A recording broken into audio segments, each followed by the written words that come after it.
KS ಅಧಿಕಾರಿಯ ವಿರುದ್ಧ ವಾಮಾಚಾರ. ಅಧಿಕಾರಿಗಳೇ ಭ್ರಷ್ಟಾಚಾರದ ವಿರುದ್ಧ ಧ್ವನಿ ಎತ್ತುತ್ತೀರಾ? ಹುಷಾರ್, ನಿಮ್ಮ ಮೇಲೆ ವಾಮಾಚಾರ ಆಗಬಹುದು, ಎಚ್ಚರ. ಭ್ರಷ್ಟಾಚಾರದ ವಿರುದ್ಧ ಧ್ವನಿ ಎತ್ತುವವರ ವಿರುದ್ಧ ಆಗತ್ತೆ ವಾಮಾಚಾರ.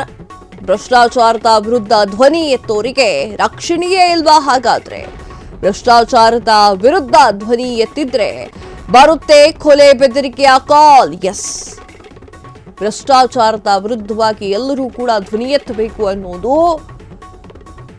ಜನರ ಮಾತಾಗಿದ್ರೆ, ಕೆಎಸ್ ಅಧಿಕಾರಿ ವಿರುದ್ಧ ಈಗ ವಾಮಾಚಾರ ಎನ್ನುವಂತಹ ಸುದ್ದಿ ಬರ್ತಾ ಇದೆ. ಅಧಿಕಾರಿಗಳೇ ಭ್ರಷ್ಟಾಚಾರದ ವಿರುದ್ಧ ನೀವೇನಾದ್ರೂ ಧ್ವನಿ ಎತ್ತುತ್ತೀರಾ ಅಂತಂದ್ರೆ ಸ್ವಲ್ಪ ಹುಷಾರಾಗಿರಿ. ಯಾಕಂತಂದ್ರೆ ವಾಮಾಚಾರ ನಿಮ್ಮೇಲೂ ಕೂಡ ಆಗಬಹುದು.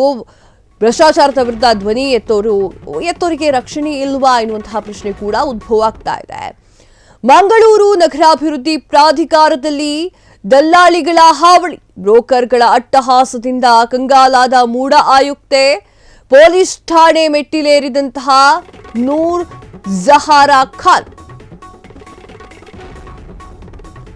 ದಲ್ಲಾಳಿಗಳ ಅಟ್ಟಹಾಸ ಪ್ರಶ್ನಿಸಿದಂತಹ ನೂರ್ ಜಹಾರಾ ಮೂಡ ಕಚೇರಿಗೆ ದಲ್ಲಾಳಿಗಳಿಂದ ನಿರ್ಬಂಧಿಸಿದ್ದ ಕಮಿಷನರ್ ಮೇಲೆ ವಾಮಾಚಾರ ಪ್ರಯೋಗದ ಬೆದರಿಕೆಯ ಬೆನ್ನಲ್ಲೇ ಪೊಲೀಸ್ ಠಾಣೆ ಮೆಟ್ಟಿಲೇರಿದಂತಹ ಕಮಿಷನರ್ ವಹಾಬ್ ಮತ್ತು ಅಸಿಸ್ಟೆಂಟ್ ಬ್ರೋಕರ್ ಸಾಬಿತ್ ವಿರುದ್ಧ ಎಫ್ಐಆರ್.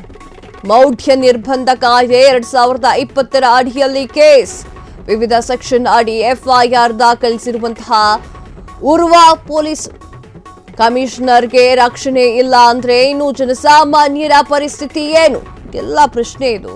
ಕಮಿಷನರ್ ಅವರಿಗೆ ಒಂದು ರಕ್ಷಣೆ ಇಲ್ಲ ಅಂತಂದ್ರೆ ಜನಸಾಮಾನ್ಯರು ಎಲ್ಲಿಗೆ ಹೋಗಬೇಕು ಎನ್ನುವಂಥದ್ದು. ಯಾಕಂತಂದ್ರೆ ಈಗಿನ ಸಮಾಜವೇ ಹಾಗಾಗ್ಬಿಟ್ಟಿದೆ. ಮಂಗಳೂರು ನಗರಾಭಿವೃದ್ಧಿ ಪ್ರಾಧಿಕಾರದಲ್ಲಿ ದಲ್ಲಾಳಿಗಳ ಕಾಟ ಜಾಸ್ತಿ ಆಗ್ತಾ ಇದೆ. ಬ್ರೋಕರ್ಗಳ ಅಟ್ಟಹಾಸದಿಂದ ಎಲ್ಲರೂ ಕೂಡ ಕಂಗಾಲಾಗ್ಬಿಟ್ಟಿದ್ದಾರೆ. ಅದರಲ್ಲಿ ಮೂಡ ಆಯುಕ್ತೆಯೂ ಕೂಡ ಕಂಗಾಲಾಗಿದ್ದಾರೆ. ಪೊಲೀಸ್ ಠಾಣೆಯ ಮೆಟ್ಟಿಲೇರಿದ್ದಾರೆ ನೂರ್ ಜಹಾರಾ ಖಾನ್ ಅವರು. ದಲ್ಲಾಳಿಗಳ ಅಟ್ಟಹಾಸವನ್ನ ಪ್ರಶ್ನೆ ಮಾಡಿದ್ದಾರೆ, ಧೈರ್ಯದಿಂದ ಅವರು ಪ್ರಶ್ನೆ ಮಾಡಿದ್ದಾರೆ ಮೇಡಮ್ ನೂರ್ ಜಹಾರಾ ಖಾನ್ ಅವರು. ಮೂಡ ಕಚೇರಿಗೆ ದಲ್ಲಾಳಿಗಳನ್ನ ನಿರ್ಬಂಧಿಸಿದ್ದಂತಹ ಕಮಿಷನರ್ ಅವರು.